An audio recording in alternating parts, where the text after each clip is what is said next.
Assalomu alaykum aziz obunachilar. Bugun mana kanareykalarga sizlarga yana bitta video qilmoqchi bo'ldim. Mana bu kanareykalar shunaqa tetik yurishi uchun olma sirkosi berish kerak. Bu qushlarni ichki mikroblarini tuzatadi. Sizlarga qanday tushuntirsam. Ba'zi kanareykalar shamollaganda kurpayib o'tiradi-yu, lekin u tuzalmaydi. Ana u amoxilin bersa ham u shamollashmas, infeksiya bo'lmasligi uchun bu qushlarni tuzatmaydi, lekin infeksiyalarni o'ldiradi. Shu uchun buni berish kerak. Buni qanday berish kerak? Buni mana shu 1 litr suvga 5 gram berish kerak. 5 gram yetarli. Men hozir 2 gramlik shpris bilan qilyapman. Aynan yablochni o'ksiz berish kerak, boshqachasi emas. Yana boshqachasi berib qushni o'ldirib qo'ymanglar. 1 litr suvga 5 gram yetarli. Buni qanday xususiyatlari bor? Ana u ichiga kanareykalar infeksiya olmasligi uchun haftasiga 1 marta bersa bo'ladi. Ko'p emas, haftasiga 1 marta immunitetni ko'taradi. Qushlarni infeksiya olishdan saqlaydi bu qushlarni. Bu narsa qushlarni juda sog'lom qilib, yaxshi mana shunaqa tetik yurishiga yordam beradi. Mana bunga ham sal infeksiya bor. Shu uchun endi berishni boshladim. Sizlarga ham birdan qilib ketay dedim. Mana shu qushlarni hammasini bozordan olganman. Birontasi o'zimniki emas. Endi qush boqishni boshladim. 3 yil boqmagandim. Xudo xolasa mana shu qushlar sizlarniki bo'lishi mumkin. Qaysi qush yoqsa, bola chiqarsa, men tutib o'tirmayman.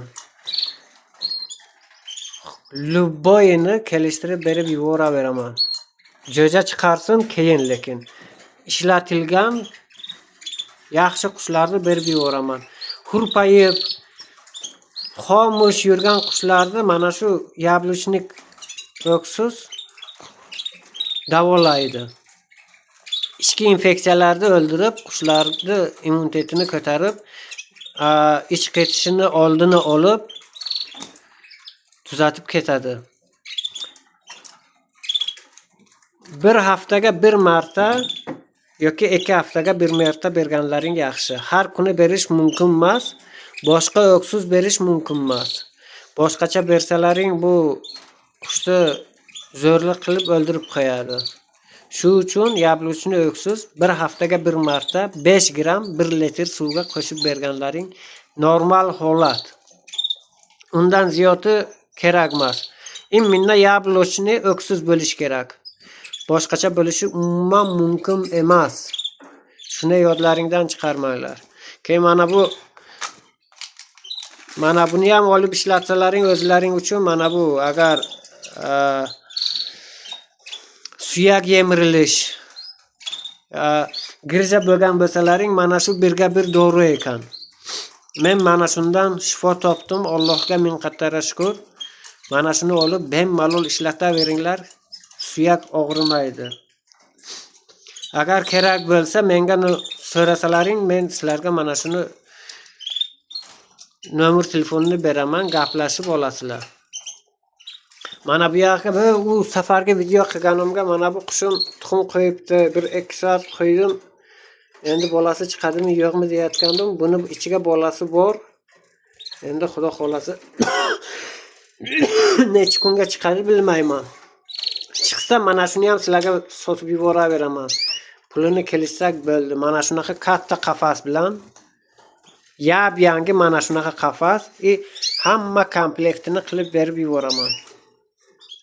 Kimga kerak bo'lsa berib yuboraveraman. Farqi yo'q menga. U to'g'ri kelsa olib ketaverasizlar. Bolasi bilan berib yuboraman. Mana shu yerga 7 par hozir juftlaganman. Endi tuxumga kirib kelyapti. Hali tuxumga kirgan emas. Tuxumga kirsa sizlarniki bo'ladi. Bo'yini olaverasizlar. Mana bu ham modda tayyor, endi bir 4-5 kunga tuxum qo'ysa kerak. Hali tuxum qo'ygani yo'q. Bitta o'sha oq tuxum qo'ygan. Xudo xolasa uni ham jo'ja nechta chiqaradi, o'shanga qarab olib ketaverasizlar. Yo dastavka qilib berib yuboraman. Samarqand bo'yicha uylaringgacha dastavka qilib beraman. Samarqand shahriga.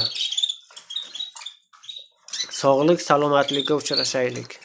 Sog' bo'linglar.